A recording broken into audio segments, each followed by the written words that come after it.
Exercise 10.4, sum 11.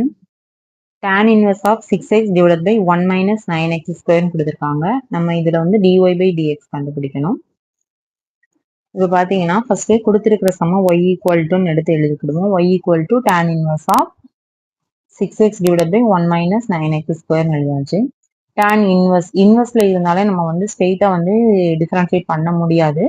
கொஞ்சம் rearrange பண்ணிட்டு தான் நம்ம வந்து டிஃபரன்ஷியேட் பண்ண முடியும். அதனால இங்க என்ன பண்ணிருக்கோம்னா 6x 2 into 3x எழுதியிருக்கோம். இந்த 9x ஸ்கொயர் எப்படி எழுதலாம்? 3x to the whole square எழுதிக்கலாம். இப்போ நான் என்ன பண்ணியிருக்கேன் அப்படின்னா இந்த 3x வந்து tan தீட்டான்னு எடுத்துக்கோங்க. எடுத்துட்டு இப்போ இதுல இருந்து தீட்டா நம்மளுக்கு என்ன கிடைக்கும்? tan inverse of 3xன்னு இருக்கும். இது இப்போ இருக்கட்டும். இப்போ யூஸ் பண்ண மாட்டோம். இப்போ பார்த்தீங்கன்னா y equal to tan inverse of இந்த இதுல வந்து சப்ஸ்டிட் பண்ணுவோம். 3x பதிலாக tan தீட்டான்னு. So 2 tan theta divided by 1 minus tan square தீட்டான்னு வரும்.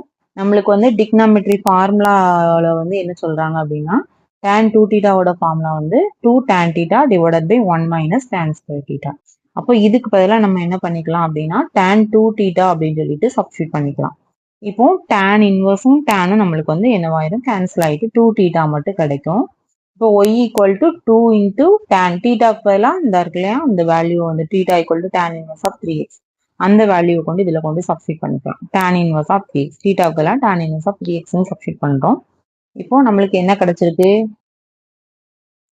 2 tan inverse of 3xன்னு கிடைச்சிருக்கு. இப்போ இதை டிஃபரன்ஷியேட் y டிஃபரன்ஷியேட் பண்ணால் என்ன வரும்? dy by dx is equal to 2 வந்து கான்ஸ்டன்ட் டேர்ம் அது அப்படியே இருக்கும். இப்போ 2 into tan inverse of 3x differentiate பண்ணணும். 2 அப்படியே இருக்கும்.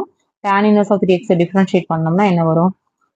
ஃபார்முலா வந்து tan inverse of xனா 1 by 1 plus x square. அப்போ 1 by 1 plus 3x square. இப்போ x தவிர வேற டேர்ம் இருந்ததுன்னா அகைன் அதை டிஃபரன்ஷியேட் பண்ணணும். அப்போ 3x இது ஹோல் டேஷன் போட்டுட்டு அடுத்த ஸ்டெப்ல டிஃபரன்ஷியேட் பண்ணிக்கோங்க. 3x டிஃபரன்ஷியேட் பண்ணா 3. இப்போ 3 into 2 6. இதான் நம்மளுக்கு தேவையான ஆன்சர். தேங்க்யூ.